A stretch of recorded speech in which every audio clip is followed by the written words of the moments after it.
Okay, welcome to sa video natin. Melencio Lomo Jr. pala guys. So, ang gagawin lang natin ngayon is really about sa topic. It falls under the topic ng productivity. Because kung papansin nyo, yung ano natin, yung mga favorites tab natin, I'm using the Edge browser. Kaya, ganyan yung itsura niya. And my goal for today is to ano, organize yung favorites tab ko para whenever I would do some task, so I'll only have to right click and open all new window para sa isang workflow. Okay? So yun ang goal, and since kalat pa talaga siya as of now, okay, so ang dami nakalagay dyan. So what I would like to do is to organize it in a parang ano siya, madali siyang magamit. Since we are working from home, okay? Most of the time, nasa bahay tayo or we are on our devices. It's helpful na magkaroon ka ng organized na, na favorites tab sa mga browsers. Okay? Para yun, mas ma-boost ang productivity para hindi kalat yung gawa mo. And what's the plan? Okay, so I'd like to create an outline first. Okay, kung anong gusto kong magkaroon dito, parang ano yung end goal na gusto natin gawin. Okay, to do that, let's uh, maybe open a Miro board para doon natin planuhin yung ano natin, yung goal natin. Okay, so if you're someone na gusto mong gawin to, kung isa kang project manager or you're handling a team, or yeah, you have clients and you handle team for your clients, this is helpful for you also. Okay, so gawa tayo ng dito ko na lang sa my board, my first board. Okay, so yeah, wait lang, gawa tayo ng isang space dito. Okay, Miro is a great tool para ma-visualize nyo yung ano nyo, yung mga gusto nyong magawa or mga gusto nyong goals. Okay, so for example, gusto natin magtrabaho dito lang sa workspace na to, ilock lang natin yan para hindi na siya gumalaw. Okay, so lahat ng plano natin for this for today's project dito natin gagawin. Okay, so yeah,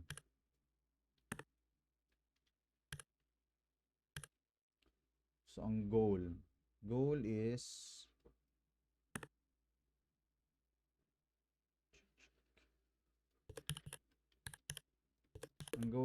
magkaroon ng organized favorites tab.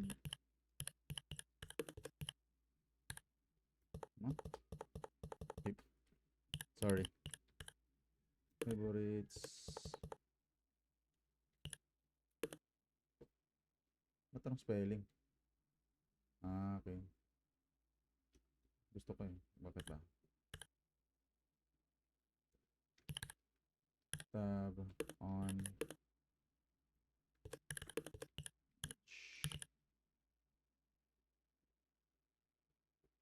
Okay, so yung goal, palitan natin ng yan.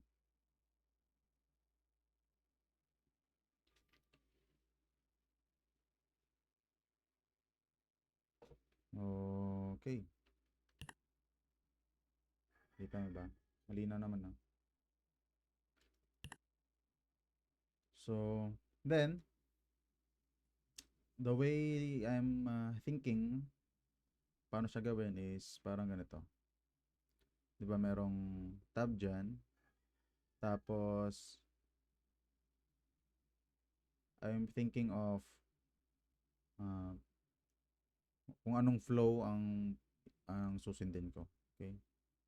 Para ako magkakaroon ng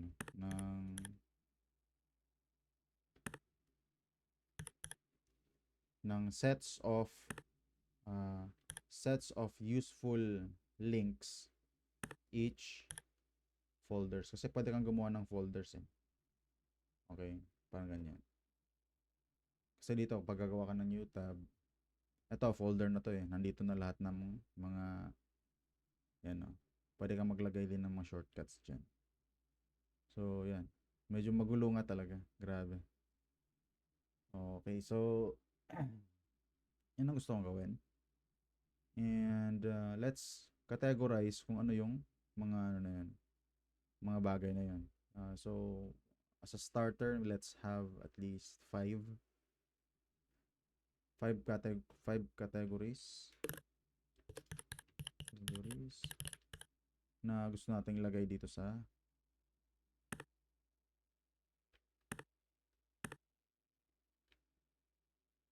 na ilalagay natin dito. Okay? For tabs folder.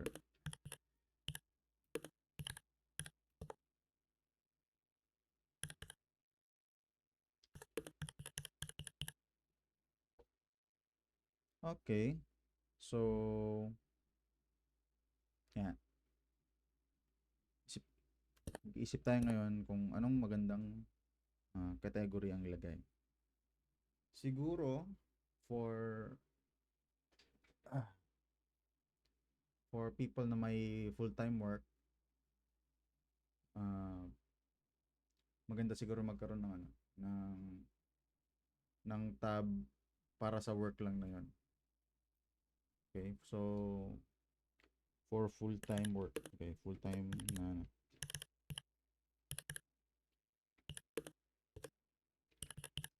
work.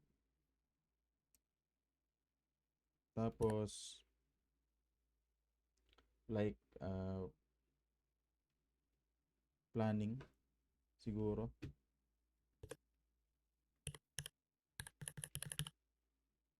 Tapos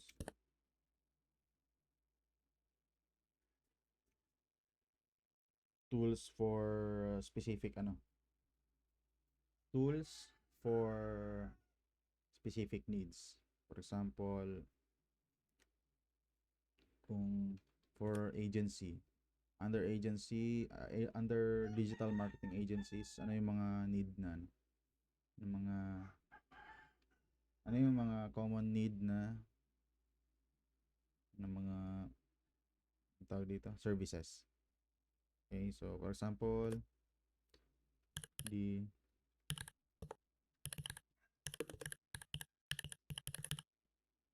so pardon sa mga manok talaga kasi province life, so meron talaga niyan.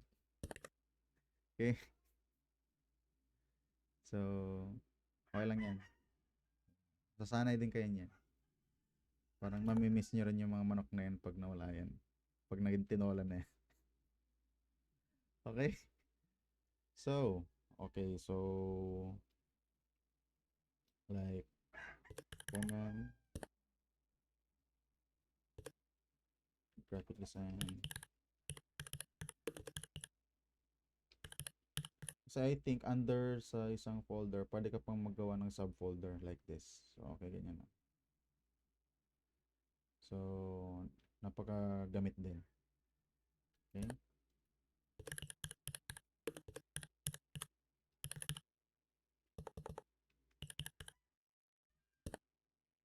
Tapos,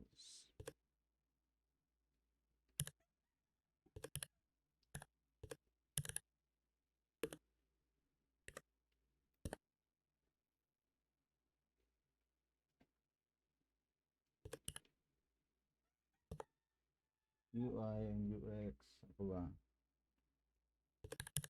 Automations.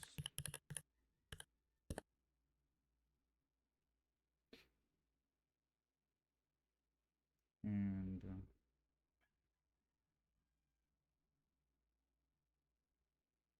yan. Yan ang yung 5 muna.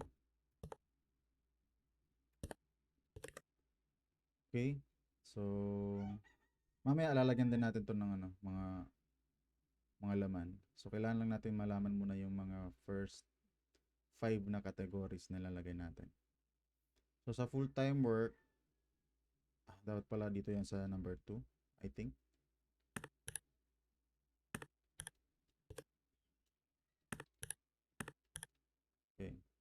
Tas planning, mauuna palagi ang planning, no? Parang parang doon mo makikita yung mga end goal ng lahat ng mga ongoing projects mo. Okay? For the longest time, I've been using Trello for to do that. And for long notes, I've been using OneNote. And for quick notes, I've been using Keep, Google Keep. Okay, so yung mga kailangan i-jot down agad, so sa Google Keep ko muna nilalagay. Para sa mga detailed notes ko, nandun ako sa OneNote. Okay. Tapos yung process, yung project management naman, ginagamit ko is Trello. Okay, yun yung mga basic tools na at least may idea kayo. Marami namang iba dyan na pwede mong magamit pero make sure nag-stick ka sa platform kung saan mo gagamitin talaga. Kasi mahirap din pag palipat-lipat ka ng platform. It's like recently, I've been introduced to ClickUp. ClickUp, great tool also. And magandang mga features niya. Okay. Pero di ko pa alam, di ko pa siya na-explore kasi bagong naman. Nag-aaral na naman ako. Okay. Pero yun nga. Depende sa needs. Kasi kung may client ka tapos ito yung ginagamit nila na tracker, kumbaga, you need to adjust din. Okay? I've worked with clients na gamit is mga purely mga Google things lang. Google Workspace ang gamit. Iba naman sa Trello, tapos yun, bago sa akin para sa akin ng ClickUp. And then what I'd like to do is yun, after magawa yung 5 categories na to, bango ng pansit. Okay, after magawa yung 5 categories na to is to provide mga subcategories. Okay, tapos tsaka lang natin lalagyan ng mga useful links under those subcategories. Okay? So isip muna tayo, planning, tapos may mga specific work na lang siguro. Planning, work, tapos business. Ano pinagkaiba ng work tsaka business? So, work kung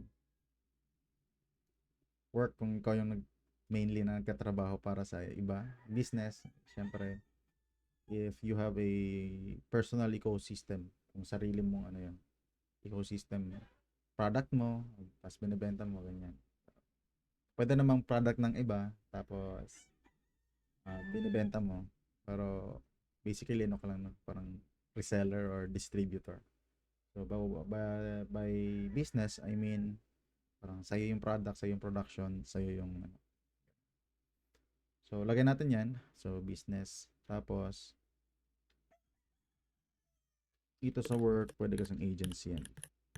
Okay. So business, nag-work siya kahit wala ka. Okay. So sa agency, isa sa mga key players dyan. Okay. So yun. I don't know paano niya siya define pero para sa akin yun yung nagme-make sense sa akin. So kaya maganda.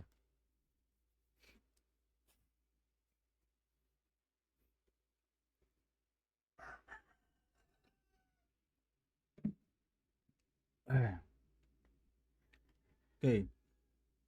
By the way, parang hahatiin natin to into multiple parts para di masyadong mahaba yung per video. So, pag magbe-break tayo, post naman natin to. Tapos, pero raw ko siyang i-upload kaya papansin nyo, walang ka-edit-edit yan. Raw nga. Kaya nga raw. So, yun lang.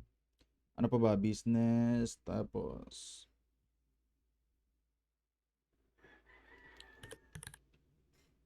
scaling. Business is nag-work na siya. Tapos scaling, the plan to expand yung businessman or yung agency. Okay, so scaling, basically ito yung big picture. Paano mo siya i-expand. Tapos, lahat ng nandito dapat, lahat ng ginagawa mo for 2, 3, 4, 5, dapat na separate na naman na siya. Na chop mo na siya into smaller task. Smaller task. Okay? Para meron kang ma-measure mo yung productivity mo. And kasi ibig sabihin nun, after every task na matapos, pwede kang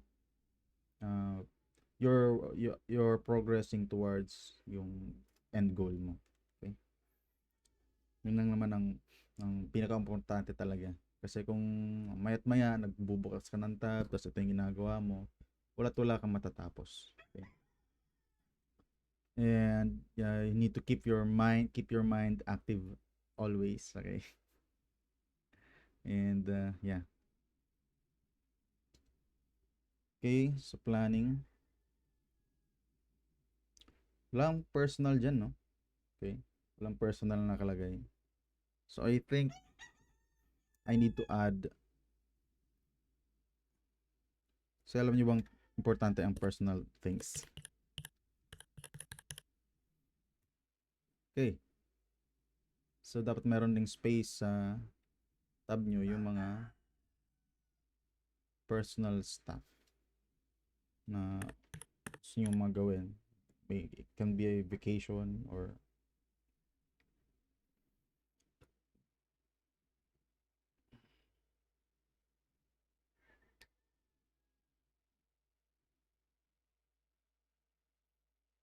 yun.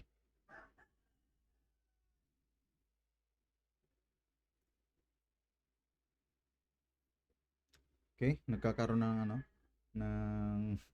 ng material na yung nasa utak ko. Okay, so the next video, gagawa natin ng specific na subcategory just like this one. Itong iba't ibang categories na to. Okay? Then, yun, gagawin natin tong 3-part video para hindi masyadong mahaba. So, yun lang muna for this video and make sure na to follow to watch all the video. Di ko alam kung 3 video to or 4. So, tingnan natin kung hanggang ilang video abutin natin. Okay? So, see you sa next video.